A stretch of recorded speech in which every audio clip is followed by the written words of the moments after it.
In this video, we are going to check a very interesting game played in the Tata Steel Masters 2022 between Praggnanandhaa versus Magnus Carlsen. And the game is very interesting because first of all, Magnus Carlsen is the world champion, and second, his opponent is Praggnanandhaa, which is currently 16 years old. And yeah, whenever Magnus Carlsen faces a younger opponent, then the game is already very interesting. And you can say that Praggnanandhaa is the youngest player playing in the Tata Steel Chess Masters category. Yeah, the challenger category is also happening, but he's playing in the masters category, so you can definitely get to know that Praggnanandhaa plays a very strong chess. And this is the round number 7. So let's check it out this game. So Praggnanandhaa with the white pieces started out the game with 1d4, and Magnus with the black pieces replied with d5. And soon we land in the queen's gambit position, and now we have d into c4, the queen's gambit accepted variation. There are so many lines to play in this position: knight f6, bishop to 7, bishop to b4 check, or even c5. But Magnus decided to go for the accepted variation. e3, going for the pawn on c4, a6 by black. So black idea is if white doesn't go for capturing the pawn, black is simply going to play b5, defending up the pawn on c4. bc4, knight to f6, castle, and now we have c5. And after c5, a most common move in this position looks to me to play knight to c3, simply developing up the knight. But Praggnanandhaa went for the move b3, which is very interesting. b3 basically opens up the white ideas. First of all, now white is having the ideas of putting the bishop on b2 or a3.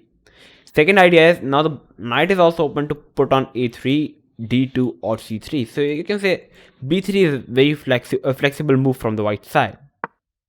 b6, so black idea is to play bishop to b7, bishop to a3, and bishop a3 is actually a very nice idea from the white side.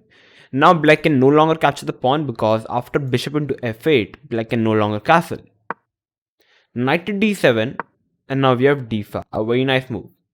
After d5, white idea is to simply go for capturing the pawn on e6. In this position, if black tries to go for playing b5, attacking the bishop, and black is thinking that white would go back, then the pawn is falling on d5. But actually, white is simply going to capture the pawn on e6.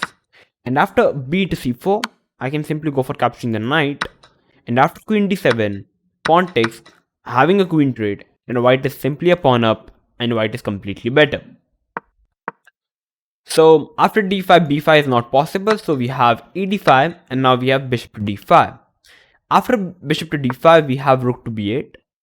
If black would have gone for capturing the bishop with the knight, then after queen d5, we have rook a7. And the problem after capturing the bishop is, now white can simply go for playing bishop to b2. And first of all, now you can no longer move the bishop because this g7 pawn is hanging. Second, if you try to go for playing the knight, then I can simply go for trading up the queens, and you can say black king is already weak.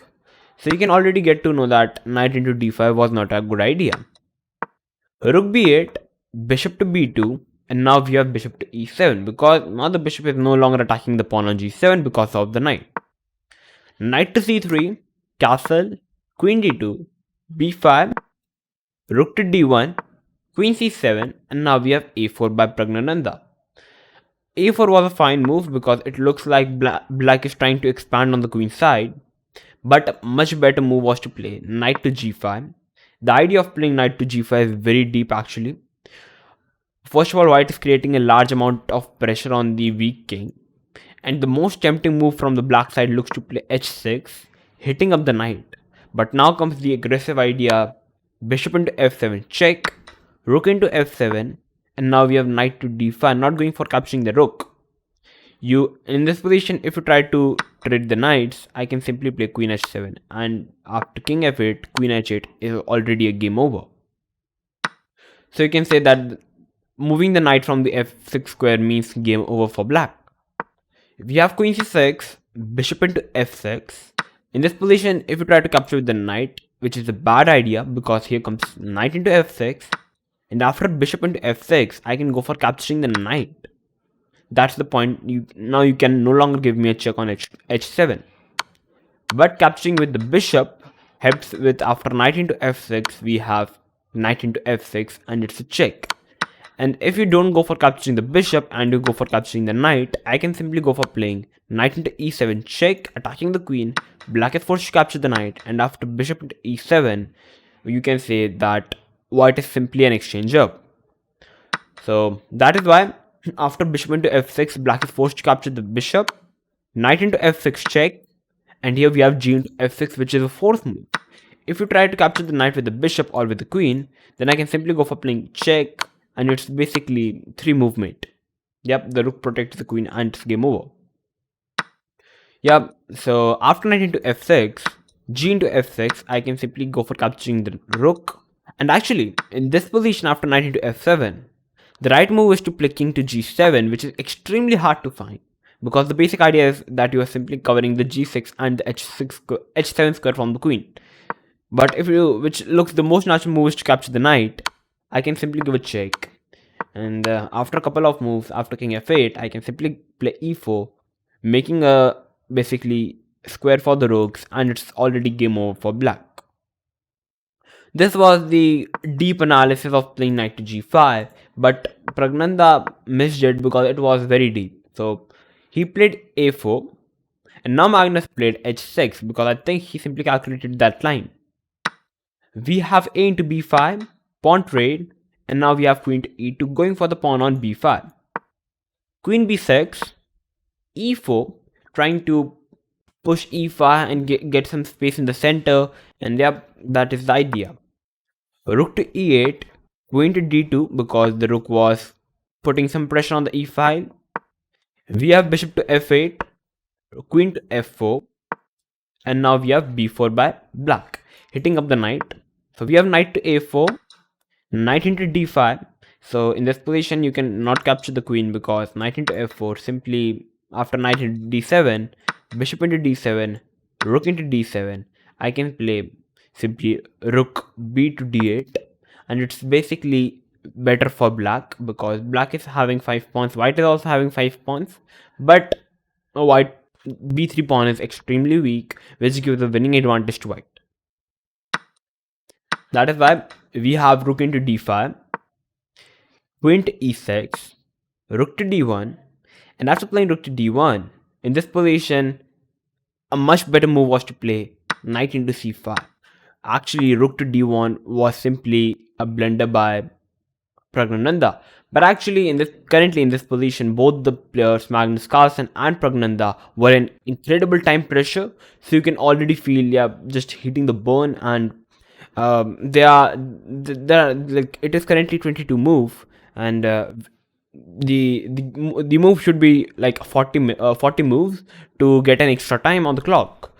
So we have rook to d1, which was a blunder. The best move was to capture the pawn, which was actually very hard to find because in this position after knight into c5, black cannot capture the knight with the knight because the rook is hanging. So bishop takes his force, and now we have rook c5, knight c5, queen b8, queen to b3, and now we have bishop to d4, and after basically knight into e4, h3. In this position, white is a pawn down, but first of all, it's an opposite color bishop. Second, it looks like the b pawn is very powerful, but it's going to be captured very soon. And after the b pawn is dead, it's an equal game, and it's already actually a drawish position. This was the best reply, but we have rook a to d1, which looks the most natural move in you can say in the board, because first of all, both the players are in extremely time pressure. Rook to a8, the best move from the black side, yeah, in spite being in incredible time pressure. Queen to c1, queen into e4, h3, making a square for the king, rook a7, queen to d2, queen to g6, and now we have knight to h4, hitting the queen. Queen to e6, knight to f5, and already in this position, black is winning. But if I just remove the engine and just look at this position, I can simply say that, okay, in spite being a 1 point down, I think white is actually completely winning in this position, because white pieces are like all, you can say, going for the king, and I think perhaps white is already preparing for a sacrifice, which I think is going to work. After knight f5, Magnus already played c4, which turned out to be a bad move, you can say a blunder, because now comes the very powerful move, which was which I think which Praggnanandhaa was missed to find that idea, which was queen to d4 was played in the game. The best move was to play bishop into g7. Incredible hard to find. Bishop g7, knight g7, king g7, rook to d6, attacking the queen, and now the idea is to capture the pawn on h6. So after queen e7, queen takes pawn, king to g8, and after rook to d4, idea is to simply play rook to g4 and it's game over. Knight f8, and you can say black is like hanging in just like a very small space. Yeah, black is, you can say, just hanging in this position, and you can say black is better in this position slightly, but I think it's completely playable position as both the players were in extremely low on time. I think it would have been a very good idea if Praggnanandhaa would have went for it, but okay, he was also in extremely time pressure, so he went for the move queen d4, which I also thought actually at first, because the idea of playing queen d4 is you are firstly hitting up the pawn on g7, and second you are basically hitting the rook on a7. But now comes the move knight to f6, a very nice move. First of all, you blocks all the threats on g7, and second, if you try to go for capturing the rook, I can simply go for capturing the rook on d5. So we have knight to b6 by Praggnanandhaa, trying to complicate the position, and now we have c3, simply hitting the bishop, knight into c8, and now we simply have queen into d5 Magnus Carlsen, simply capturing the rook. You have a queen trade, knight into a7 going for capturing the rook. We have c into b2, and now in this position, you first of all you cannot go for capturing the knight because black can simply make a queen. So, and knight to c3 is already a very killing move. So white is forced to play rook b1, attacking the pawn. But now comes rook to e2, and black idea is to simply play knight c3, which is unstoppable, and white is basically forced to give up the rook, which will, black would be simply a rook up. So that's why after on the move number 34, after playing rook e2, Praggnanandhaa with the white pieces resigned the game. An extremely powerful game played by Magnus Carlsen, in spite being extremely low on time. But I must say that Praggnanandhaa gave a very tough fight to Magnus Carlsen till the end, because even Magnus Carlsen was in time trouble. Yeah, he was like around 1 minute. Yeah, so you can say that this game was extremely overheated game actually, and the engine showed that black is winning in the end. But I think if I just look at this the board from the practical view of the humans, it looks like, despite being a 1 point down, Praggnanandhaa was having a very nice chances in the game, which made Magnus Carlsen came into the time trouble. But okay, in the end, Magnus Carlsen was able to win the game. Congratulations to him. And now Magnus Carlsen is the sole leader after the 7th round. So let's check it out. Will Magnus Carlsen be able to win the tournament of Tata Steel Masters section? So I'm going to come up with these interesting videos for you. So if you like this video, then make sure to like the video. If you like this game, make sure to share this video and this game with everyone, because the game was very interesting actually. Yeah. So, and make sure to subscribe to the channel if you are new to my channel, because I'm going to come up with these interesting analysis of the games. So till then, stay tuned and keep watching One Shot Chess.